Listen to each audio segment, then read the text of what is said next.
About this love.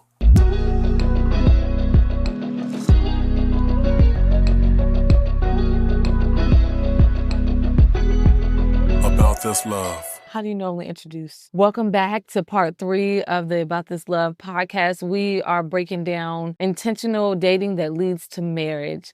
So we did part 1 where we were talking about, what were we talking about in part 1, Dale? Just talking about summarizing what we want to do and just kind of discussing the general topic, what we were going to talk about as far as intentionality, intentional dating that leads to marriage. And, just each part after that was, last week was intentionality. This week is just setting boundaries, or just having boundaries. What does that look like? And kind of really going to use some biblical examples of that as well, because I feel like that is just needed. I was thinking about the Dana used to always say, one time he spoke about convictions, and he said that convictions is something that the Lord may have, the Holy Spirit may have put on you not to do, but it's not something that, no, it doesn't mean you can have to do it. So, and I think that oftentimes, our boundaries have to become convictions in order for us to not allow ourselves to like allow someone else's lack of boundaries, or lack of not wanting to do something affect us. It's like kind of like what I said when you and I met. I wouldn't come inside your home, and I wouldn't allow you to come inside my home. That was just a boundary that I had set, and the purpose for that boundary was that I wasn't out here in these, well, not even you, but for women in general. It wasn't just for you. I don't want to say like that he was special or not special. It wasn't I'm just you. special, but I mean, what I'm saying was that was a boundary that I set up so that I'm not going inside of women's homes, and then I come inside of my home, and so you wouldn't fall into temptation. temptation of Okay. fornication. Yes. Okay. I was gonna get there. I was laying on the plane. Nah, I was just trying to understand what you were saying. Did you ask me a question? No. Oh, okay. Well, you know what? Honestly, I didn't have those type of boundaries. I didn't think to have those type of boundaries until you said that. And then I think once you said that, I started to think, well, I did have some boundaries. I knew that I did not want to do things how I've been doing it before. And I wanted to be honest, and I wanted to seek the Lord with like every turn of decision. And not that that was a boundary per se. It was more so of, how I wanted to go about us like getting to know each other. I think you shared with, the viewers or the listeners before how we like pursued a friendship before. I don't think that was on purpose. Like, you get what I'm saying? Like, I don't think you intentionally on that part was like, oh, I want to be your friend first so that I could see if we're going to get married. I think we just became friends. It was organic. Yeah. Thank you. It was organic. Though. Stop you it. Get my number. You got my number too. We got each other's number at the same time. Nah, but you called me though. You No. text me some side. No, don't try to put that on me. No. Game. She said she got my number, text me to the side. First of all, I'm a woman. I ain't boy. I said, I'm talking about me. Oh, you had your boy. Your boy. We were nothing at the time, so you're not even my boy. Okay, so no, well, what happened was, like, in a group setting where we met, the host of the group had put everyone into the group chat, and then we were all texting for a few. Now, don't do that, because it was true. Now stop. Exactly. We were all texting for a few weeks, and then, but you did say that first time we met, everyone was sharing their heart. And you came up to me directly and said, hold on, no, I'm trying to be serious. Because I'm picturing you right now. You were like, if you want to like go through things on like that's in the Bible and share what's on your heart, I'm available. Those are my exact words. I'm available. Yes. You were like, I'm available if you ever want to talk about those things. And I was like, okay. But I was just like, he's trying to get my number. And so I didn't share my number. And so, but then I think what ended up happening was later, I felt like we all sat down that same day, because that was a long meeting. Yeah. It was a long night, but okay. So either way, I think that what ended up happening, I think that that's when I heard the Lord just kind of like in the small, still voice was like, yeah, this is, that's going to be your husband. And so I just was like, okay, chill, because, I thought it was crazy. You know what I'm saying? It's like, Did I hear what I heard? And I didn't want to move any differently. I just wanted things to happen. And like you said, it organically happened. A lot of things organically happen. But so I didn't have any boundaries. And now that I think about it, I wish I had a couple boundaries. Just as far as I just knew what I totally could not tolerate or put up with. And those are boundaries then. I know, but I don't think I didn't tell you. They may not have. I'm not talking about even dealing with me, Yeah. even just in general. Like, you may have had boundaries about things that was what you were or wasn't going to do or tolerate. That was still a boundary. Like, Oh yeah, okay, yeah. I mean, obviously, you were saying how you didn't want to date somebody who wasn't a believer, right? Yeah, I didn't want to date a non-believer. That was a boundary, you know. I didn't want to, but I mean, I wasn't going around saying, "Oh, who you? Not a non-believer." Nah, just go. But Yeah, but I wanted to get into it, boundary, like the purpose of boundaries. yeah, One of the things that boundaries do is boundaries they keep us, and let's talk about it from the standpoint of, we have a yard, and we have, you know, we live in the city of Baltimore. We have a yard. We have fences in our yard. A fence is is a boundary. One of the things that is on a natural level that fences do is fences help you to be able to identify where your property starts and where your property ends. I control anything that comes inside my yard. You know, that's a boundary. But I think that also too, the fence helps me. The fence helps us prevent from having stray dogs come inside of our yard or whatever. Because sometimes we see dogs in the alley just walking without a leash, but us having a fence up, which is a boundary, prevents them from being able to come into our yard and do whatever they want to do. You know what I'm saying? But I think that boundaries are put into place to help protect you, or to help you protect yourself from others as well. Like with the whole not going inside, you know, people's home, young women's homes, and not allowing them to come inside my home. That was only to protect my, I was say my youthfulness, or should I say, or myself for marriage. It was also to protect them from me as well. You know, because I mean, we're all human beings. You know, I would be lying to myself if I said that there was some young lady that I went on dates with that if I had the opportunity, that I wouldn't slept with. No, I'd be lying. And I yeah, think that boundary prevented that from happening. So I think that the boundary was good. I think about the scriptures when, you know, those who are familiar with the story of David and King Saul, many opportunities. David had the opportunity to you know, to kill King Saul, but he wouldn't. He didn't. You know, he understood that was God's anointed, and so that prevented him from doing that. The boundary of him knowing that was who God had anointed as king before me kept him from laying a hair or threatening the life of King Saul. And I think that just having those things into place, or understanding why I have a boundary, like, and I think that I tell people all the time. I was having a conversation with, even I've had this conversation with both men and women. We talked about before on a previous podcast about being flown out or flying out. I'll go a step that's even more simpler. I tell young ladies now that if you go on a date with somebody, be prepared to pay. I say that because what if the guy's mentality is, well, if I'm paying, then I'm getting some of that boom boom tonight. You know what, dude? I'll pay my half.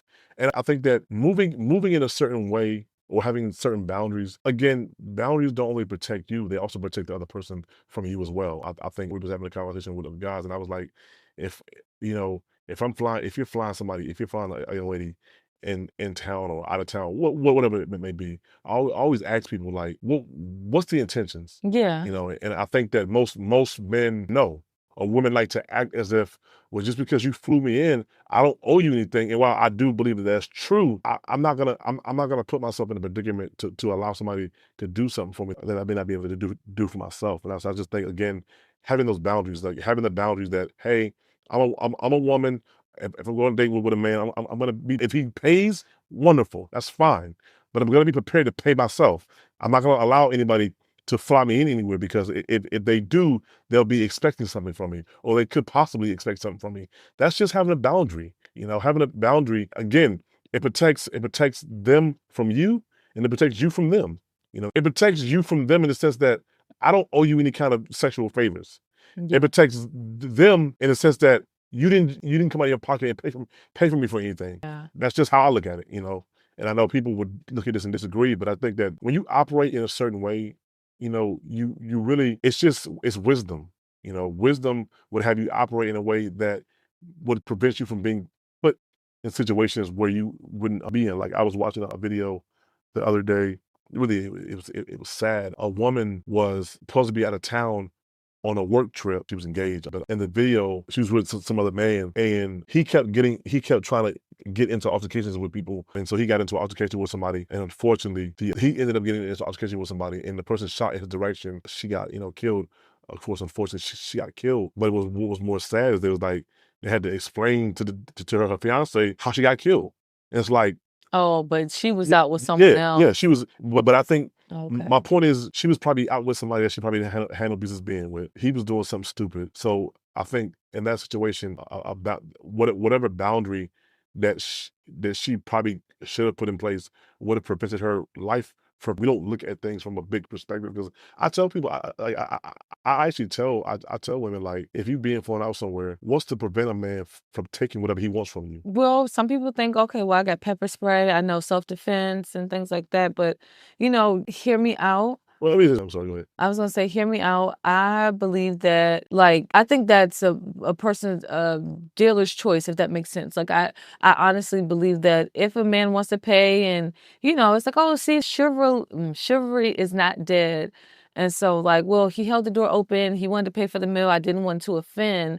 If it comes to something like that, then I get that. But I think it should be made clear in the beginning. I had that example. And actually, you and I were friends at the time when a man approached me and was like, oh, yeah, I want to take you out. But, and he actually came out. That was the Lord, because people don't come out and say it. He came out and said, while we were, I guess, getting to know each other, he came out and said, yeah, so if I take you out on a date, at the end of the night, I want to be able to hold your hand or give you a kiss or something, and I was like, whoa.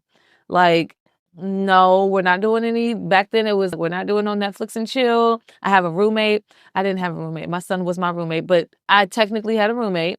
I mean, he don't pay bills, but I had a roommate. And I said, and we don't allow people to come over. And I don't think I would want to be interested in going out with you if you feel like you have access to touch me just because we went out. I don't even know you. And that was our very first conversation. I don't think that ever really happens, but I had just let him talk. I just was like, no, I'm just gonna let him talk, because people can say about anything and it'll sound good. But I don't know. I was just like, man, whatever. He could just talk and we could just go from there. And so, after that conversation, I was like, yeah. Dodged a bullet. I mean, not only dodged a bullet, but also, I just, you get to a point where you don't want to waste your time with things, or with people, with different situations. It's almost like you can see the writing on the wall a lot of times, and then, we'll do that and still be like, yeah, I seen it, but I'm gonna still do it anyways, or go anyways, or get flown out anyways. Yeah, I just think that not I think that the current culture is shifting, and the way that people usually do things, it's shifting. And we have to Yeah. be able to transition with the times. Like me, of course. I took you out. I mean, I paid. I ain't care. Did But you pay? yeah, I paid. I don't remember. I didn't care. But I think that as a woman, I'm not saying don't let the man pay. What I am saying is that, be prepared to pay for whatever you order. That's what I'm saying. I honestly, before then, I would ask the intentions. If y'all set up a date, it's almost like, if you want to be intentional, let's be intentional from the beginning. Hey, what are your thoughts on, I think there needs to be more conversation before the date that needs to be had, I think more conversation, because I mean, how many conversations did we had? We talked a lot before we actually one-on-one kind of went on what you would consider a date. We spoke a lot, so I kind of could know who I was spending my time with. It wasn't like a blind, essentially a blind date, No, I agree. And so that's why I was like, I don't even remember who paid for that. You paid. I don't even think that was. I believe I paid. I'm not sure. Oh, I mean, maybe you did. Maybe it doesn't. Well, it didn't matter. But I agree with you. I was thinking earlier, gone are the days where I watch a lot of romance films. I watch K-dramas. I don't read a lot of romance novels, but I used to like those things. And so you would think, it's written in a way that it's really, yeah, maybe our grandparents kind of lived in that era where, oh, well, he took me out for ice cream. I mean, I have she's a little old lady I call. She's like 82. And she told me the story of her and her husband getting married. It was just, he kept asking her, and she kept putting it off. And then one day, I guess a friend of hers was getting married. And so she was like, well, I was just in the mood or in the spirit. And, I was just so happy for her that me and so-and-so just ran off and got married and went to Jersey, And it's something you would see in a movie, but nowadays it's not. So I agree with you. We're not in those times where it's like, yeah, I came back married and and we've been together like 50 years, like in bliss, it's not like that. Yeah, and you can't be oblivious. Like, I mean, I feel like, well, you can choose to be oblivious, but I feel like in doing so, you end up putting yourself in an unfortunate, position. Like, again, I've heard stories of women going out with different dudes and dudes unaliving them. It's like you can't be that night. You don't have the luxury of moving in a way where you are intentionally believing or being naive. Oh, he just want to get to know me, or he just want to like. So he having you come to his house at 11 o'clock at night for dinner, and he want no sense out of you. Really? Well, It's like, I mean, same with like, women. come on. I mean, Same with women. I was watching a YouTube show. The guy said he was a chef, and he was like he do like private cooking for people. Yeah. And the woman was like, "Yeah, so you give me dessert before you leave?" He was like, "I just give you cheesecake." He's like, "Nah," and he said she had a whole rope on. I was like, "Oh my goodness." Oh, it's like, but yeah, I mean, he's working. yeah, he's working, but it's like, again, Wow. people just they just go left real fast, So you gotta, Yeah. so you have to have boundaries. You have to have boundaries that you have set up. And I don't know what that looks like for you. Well, I don't know what that looks like for you. I mean, I think a good boundary is, like you said in the last episode, was like having somebody kind of vet the person as well, not just online, but It's not really a boundary though. no, it is. I think that's a boundary. Meaning, like, bring them around your friends. Maybe do a group date at first. Do a couple of group dates, group things. Hey, me and my friends are. What if you don't have friends? If you don't have friends, maybe work on getting some friends first that you trust. And I mean, honestly, because I've said it before, I had one good friend, not one good friend, but this one friend in particular, she kind of vetted, never met the guy, but vetted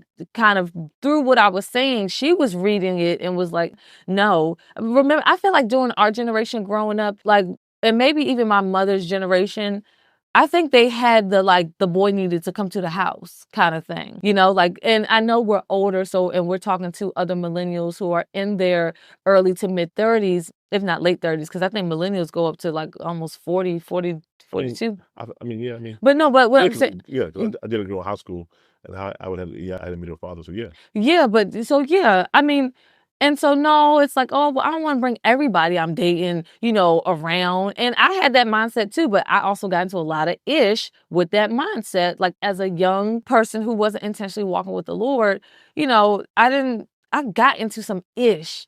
And when I say, I wish I would have been, somebody come check this dude out. Somebody come check this person out, I think we need to get back there. So maybe if your father's around, if you have a trusted male, trusted man in your life who knows your heart and you're bringing somebody around. Because I think that also slows you down and have you to think, if I'm afraid to bring this person home, what's wrong? What's up with that person that's not? And I don't think you need to actually sit and figure that out on your own. It's almost like, let me kind of run to my people. You know how celebrities be like, okay, I have my people call you. Let me call my people and see, and see what they think.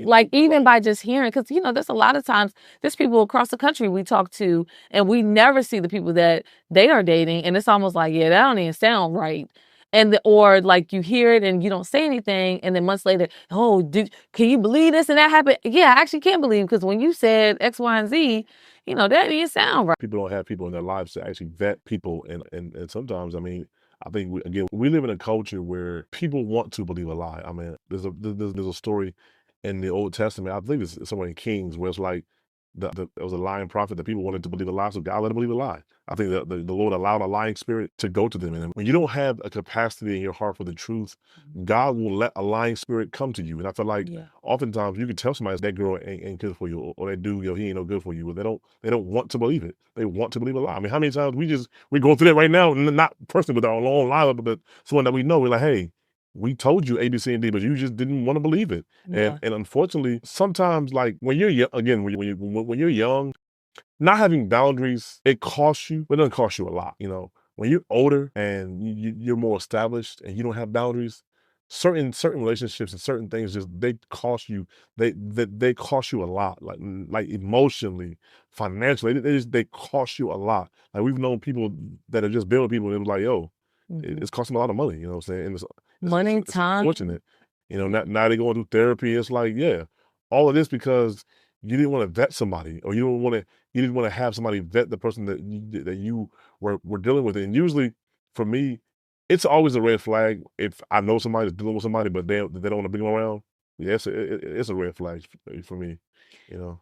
And you know what too? I think also when the person that you are trying to like see about is becoming a red flag, I think that like depending on how you handle it, you become that red flag as well. You know what I'm saying? Like the behaviors that they're Explain that. exhibiting. Okay. So for example, if the person is like ghosting you, if they're not showing up, they're not keeping their word or commitment, but you so want to be with them, you so want them to know that you are interested, but then they keep showing you like, I cannot show up for you. I mean, they might even say it out their own mouths. I cannot show up for you. I can't be that. I mean, you could do like one of two things. You could either accept that and continue on trying to pursue them, or you can move on and, be with somebody who's like, I don't know, available, who is, back to the buzzword of like this whole conversation, is intentional with you. And I say that you become the red flag because if you choose to continue to pursue them, what will happen is you start flaking on your friends because they flaked on you, but then you start to become that toxic person that you take on those traits that you yourself do not like that they do, and like you inadvertently like do it, and not that you want to, and not that it wasn't well meaning and you don't have the best intentions like for your time, but you really have to. I think that's a main boundary, like with protecting your time, or like Yeah. people like to say is protect your energy. It's like, yeah, you do have to. Or I think from the last situation that we kind of were dealing with, Sherelle, my wife was saying how, not allowing people to have access to her who's going to mistreat her. Like, hey, you don't know how to treat me, so you don't get to have access to me. And it's like, hey, I was like, wow. I was thinking about it. I was like, wow, that's actually pretty profound. It's like, hey, I've given you enough time to be around me. I've seen that the times that you have been around me, that you've mistreated me or mishandled my time or mishandled something that I've said, or kind of brush off what I've said, or it's like, you don't get to have access to me. That's a boundary that I've set in my life. People who don't value me or value what I bring don't have access to me. And it's like, hey, that's a boundary that I've established in my life, and that's fine. Because it prevents you. It protects you from wasting other people's time as well. Well, also too, it protects you from opening up any wounds, like creating wounds, or open up any unnecessary wounds too. Not that you need to do that in every situation, because the Lord may not have you to be able to do that. There might be some people, like it might be a family member, somebody who's in your own home, a coworker, but I think by doing that, you really have to weigh out the situation of like, when we're talking about in the instance of dating. So you don't get to hurt me in this way, especially when like I'm not committed to you. There's no papers here. It's like, And actually, I never thought about it from that perspective. yeah, like I ain't really with you, so yeah. right. Like, I mean, I think when we were going through counseling, I remember we were told, like, up until the day we say I do, we are not married. You are not my husband. I am not your wife. And I was like, oh my gosh. That's true. That is. Now, because we planned this wedding, because we said we were going to be intentional, because we told people about it, we sent out invitations. It's almost like now I gotta go through it. Okay, now I was on a TikTok live with good. and they were saying that they were asking like if a man's dating a woman, should he be paying her bills and paying to get her hair done, her nails done? And I was like, nah. I was like, hey, it's your wife. And what we've done is, in today's culture, we've taken so much from the family unit and the wife and husband unit, and we try to put on everything. It's like, yeah, you got to pay for my kids. Pay for your kids? Like, I ain't a father, yo. Like, try to do that. and you ain't my wife, and that's fine. That is okay. But people have a problem. Nah, he gonna pay my bills and take care. Like the other video where the dude brought his kid something, his son something. What you ain't been in for my other kids? He was like, nah. And then Those come out a lot. I get that. what I'm saying is, yeah, if somebody wants to, if they want to, that's what I was about if they to say. want to do something for you, then that's fine. Let them do that out the kindness of their heart. They're not entitled to. You don't belong to them. They don't belong to you. So so you're not. They don't have to pay for you in any type of form of fashion or reason. That's a fact. Yeah. Now, it's nice if they do. And if those are, and hear me out, if those are things that you desire, like as a man or a woman, if those are things that you desire, then if it's righteous and if it's just and if it's the Lord, as far as like the Lord put that on your heart, because there are things called love languages. Yeah, of course. So like acts of services or gifts or things like that is our love language. And by default, we kind of like share our love language with people we are interacting. Not going to appreciate it, but you know what? I'm going to do this anyways. And truly in our heart, because I have a friend whose love language is acts of service and time spent, and you want something in return. And when I say fathering them, it's like you are being, like basically you're being their husband. And you're expecting something in return. And so, of course, he's defending it. No. I don't want anything in return. And I'm like, yes, you do. Let's be honest. But because you have not married this person, there's no true commitment. Like you even got one foot out the door half the time with like these young ladies, to be quite honest, if you're honest with yourself. But, like you do want to see that after the days and months and sometimes years that we spent together, I have a relationship that I feel solid or secure in. And I've given you my time spent. I've given you gifts. I've, fixed your car, things like that. And it kind of comes out in an ugly way at the end when it all crumbles, So it's almost like if you are that one who's like that giver, then it's like, well, I mean, give if you want to give, but also give with the understanding that it's not going to be returned. Like you're not going to get your return on investment here. If you guys aren't intentionally dating towards marriage, if there isn't a conversation, if you're not checking in, about like, hey, is that okay? Because I have an example. Remember, were we engaged by this? We were not engaged by this time, but you wrote me a song for my birthday. Oh, yeah. You wrote me 2 songs. Yeah.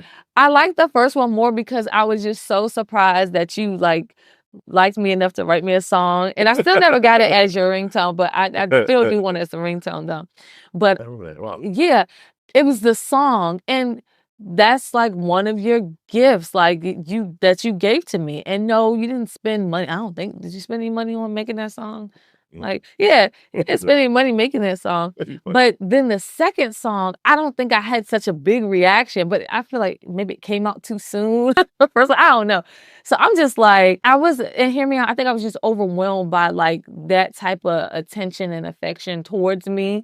Like no one's ever written me a song. And then like everyone else in our I knew group, he was the one when he wrote that song for me. no, I knew before then, but but everyone else in our like group was kind of in our community was like, I need a song. They were married, they've been married longer. They was like, I need a song, like looking at their husband. And so it just kind of overwhelmed me in a way. So then when the other song came out, I was like, oh, like, okay, thanks. And then you actually called me one day. You were like, hey, so you don't like when I write music for you, do you?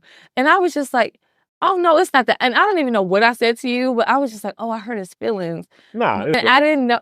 I think I did. I didn't get no more songs after that. So I think I did hurt your feelings. And so, I mean, but I believe that by you checking in, it was almost like, okay, she's not receiving in the way that, Yeah, well, I mean, one of the things that I don't do, I think it's funny because oftentimes, like I've had it done for me in the past where I may forget to do something or not do something, and somebody jumps the gun and be like, oh, well, you didn't do that, and you was like, it wasn't that serious. I just forgot. I'm sorry. So one of the things that I don't take things like too personal, and I always give people the benefit of the doubt. I've been the one on the other end of the spectrum. Somebody was like, well, you were supposed to call me, and you don't love me no more. You're like, yo, chill. Yeah, I got caught up at work. Like, it's not that serious. Like, time out. Oh, wow. Because I never take things like too personal. I'm like, oh man, they probably forgot. They probably got busy at work or whatever. That's how you felt when I said that about your song? I don't think I felt any way about it, to be honest with you. I felt like you was. I feel like you were. I wasn't. Okay. Because if I did it, I would have remembered it. I'm like, oh, how you felt about it? I'm just like, okay, sure, like, cool. Yeah, but no, it's just pivot. Like, oh, cool, just pivot. Yeah, yeah. Well, I mean, I really appreciate it. Like, I took from that, like, you notice the difference, and you appreciate. I mean, I appreciate the fact that you wanted to discuss it. Oh, that you wanted to, and I think people should do that. Like, you know what? When you did that, and for someone who doesn't want to explain, because I think that's when things start to like foil. When you start to either explain yourself and not over explain, but just like ask a question, kind of inquire, like, hey, what was on your heart? Like, when you start to dive deeper, that starts to eliminate people anyway. Yeah, I was going to say that too. I think that with people who are intentional with dating and wanted to lead the marriage, I think that one of your boundaries should be that you should. I think a married couple told us over talk, like over explain, Yeah. over communicate. Yeah. And I feel like you should really communicate a lot of things. And when people say things, like one of the things that I think they told us when we were in marriage counseling, that nothing off the table. Like Yeah. if and I feel like oftentimes people feel like, well, no, what you want to know about my past? For because if I'm going to be in your future, I want to know may come back to one day hunt you or hunt us. So, Hunt you? you know, so I feel like I'm just so sarcastic. Or yeah, well, you know what, honestly, that may come up. it will come up. Yeah. But you know what? So I got this advice that just hit me like within the last maybe 3 years of our marriage. I had gotten this during during my engagement party. A friend of ours said to me, go into your marriage with your eyes open, knowing everything you need to know about the person, and then so that when you get married, you close your eyes. And I was just kind of, it sounds good. When you hear it, it sounds wise. It sounds good. And you almost are like, you're like, okay, that sounds good. It really registered. He did not say that to me. Oh, he didn't? No. He probably said it, but he didn't say that to me. Oh, that didn't say that. Okay. No. So, and Dana, for all of y'all, because Dale keeps mentioning this Dana that everybody knows about, we've had Dana Thompson. I mentioned his book in the last episode. What is it? Awaken to My Wife. Yeah. So definitely go check it out. I believe it's on Amazon, I believe. But it's a really good book if you're interested in looking that up. But we've had him and his wife, Rose Thompson, Dana Thompson on a previous podcast episode. Years ago, because he's since then has gone to be with the Lord. Yeah. So, but he was very monumental and Yeah. pivotal in our life and to our marriage, you know? Yeah, both of them. And so Dana did not say that to me. Someone else who, walked in relationship with Dana and his wife said that to me. Okay. Yeah. And I didn't know Dana said that, but this person had said it to me. Well, maybe he didn't say it. I won't say. No. I think he did say that to them. But he didn't. Okay. But he wasn't at my engagement party. That's what. Okay, got it. Yeah, but no. So I just got that, and I got it because it's like, well, not that you close your eyes like you're oblivious to things that your spouse does, but you close some really ugly parts of you, and if we don't have that like 70 times 7. Like, you know what I'm saying? Like kind of mentality, that heart of forgiveness, like you gonna drive yourself crazy, And I mean, that's like once you get to the other side of marriage, obviously. But I mean, even before then, you need to start walking in like forgiveness of things once you know. Yeah, you can forgive a person for sure if they kind of wronged you. Oh, that leads me to the example about the young lady who told me to like check in on homeboy. One thing she said, talk about forgiveness. That's how she married, really married her husband, if that makes sense, was just the date was horrible. And so she wanted to know more. She over communicated. She wanted to know more, like, why'd you do that? And that wasn't cool. And this was actually a horrible date. And it wasn't going well. And so because she over communicated that, like, not that in a rude way, she didn't like it, but she needed some answers. And once he started to explain, she had a better understanding of his heart, who he was. Instead of taking somebody doesn't like making it and taking it personal. And writing the story. It has nothing to do with you, or it's not, it may not have turned out the way they wanted to either, but they just at that point trying to wing it. But it's like you've jumped to conclusions. You want Mr. and Mrs. Perfect from day one. Yeah. Yeah. And unfortunately, that's just not life. That's just not reality. So, thank you all for joining in on this episode. We do pray that it benefits your life. Again, just creating those boundaries in your life to protect you and protect those who are going to interact with you. This is just another episode in the series, Intentional Dating Leading to Marriage. Thank you guys for joining again. If you want to watch the video, you can find it on YouTube. If you don't care about the video, then you can listen to our podcast anywhere where podcasts can be ingested. Please follow us on TikTok and follow our Facebook, YouTube channel. And until next time, when you hear from us from Baltimore, where you can be more. Peace. Thank you for tuning into today's podcast episode. Be sure to follow and share your thoughts as we continue the conversation on About This Love's Facebook, Instagram, and YouTube channel. Join the About This Love community on Discord. The ATL podcast episodes can be found on all podcast streaming platforms. If you've enjoyed today's conversation, please consider submitting a donation via PayPal or Cash App to keep our podcast going. Click on the link below to find our podcast and social media platforms. Thank you. Until next time, peace.